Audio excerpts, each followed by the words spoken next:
many of you in this room, and I know more than a few of you because I'm feeling it, and I'm not retired yet, are looking at your retirement savings, and it's like a scary Halloween movie.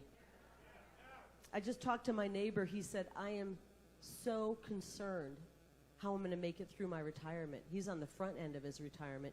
He said 1/3 of his retirement savings has dried up under Joe Biden.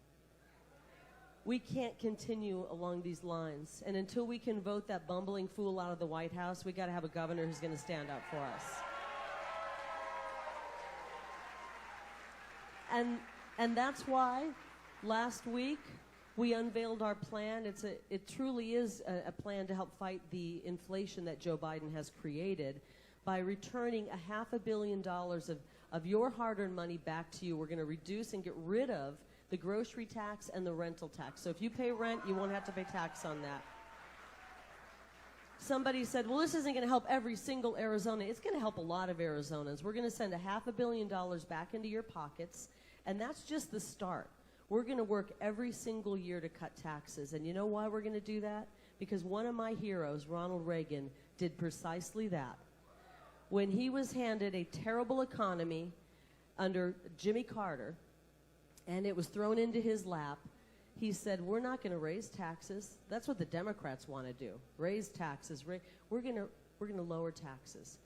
He took a situation where we had stagflation, just a constant increase in inflation that was not going away, and he gave us tax relief, and that is what helped bring down the inflation and really saved us back in the 1980s. So we're going to do that here in Arizona. We're going to lower taxes every single year. If we have a surplus, that means we're taking too much of your money, and we're not going to do that anymore.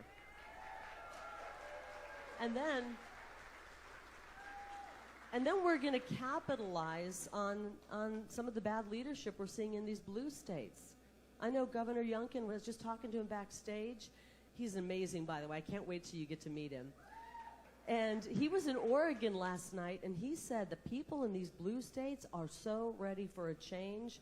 But I'll tell you, we can capitalize by the asinine policies that Governor Newsom has put in place in California. Honestly, I mean, yeah, I know you're thinking, oh, California, please no. But a lot of these companies want to flee these blue states, and they want to set up shop in a common sense red state. And they're going to be looking at Arizona, let me tell you that. And we want them to come here. As these companies relocate here, that brings us more revenue, and that means we can lower taxes even more, make it easier for you to keep the hard-earned money that you earn. And so I ask you this. These companies that want to relocate, they're fleeing Illinois, they're fleeing Washington State, Oregon, they're fleeing California, and they want to relocate to a state like Texas or Arizona or Florida. Do you think for 1 minute that Katie Hobbs will be a good ambassador for Arizona and bringing jobs here? Can you imagine her going toe-to-toe with the likes of a Governor Youngkin or a Governor DeSantis as she tries to battle to bring companies here? I mean, they won't even give us a look. They will not even give us a look. We will see California-like policies in Arizona under a Katie Hobbs. We already know that when she was in the Senate, she voted against a border wall. She voted against a virtual border wall. She voted against the border task force that was trying to keep us safe. She even voted against our ability to ask the federal government to recoup some of the costs we pay by having a wide open border. So we got to make sure, obviously, if you're here, you're not voting for her, but we got to make sure our friends don't vote for her. And so I have an ask for you that you've shown up, and I appreciate that so much. And I know some of you, how many of you have been to one of our events before?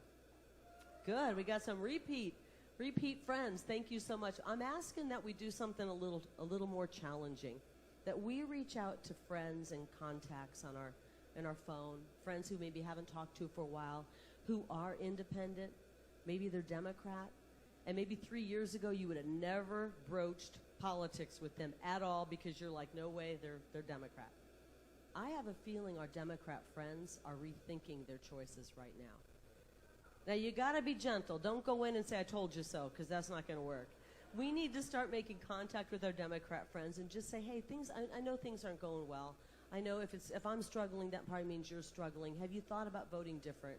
Have you thought about looking at some of the policies that Kari Lake and the other Republicans are putting forth to help Arizona?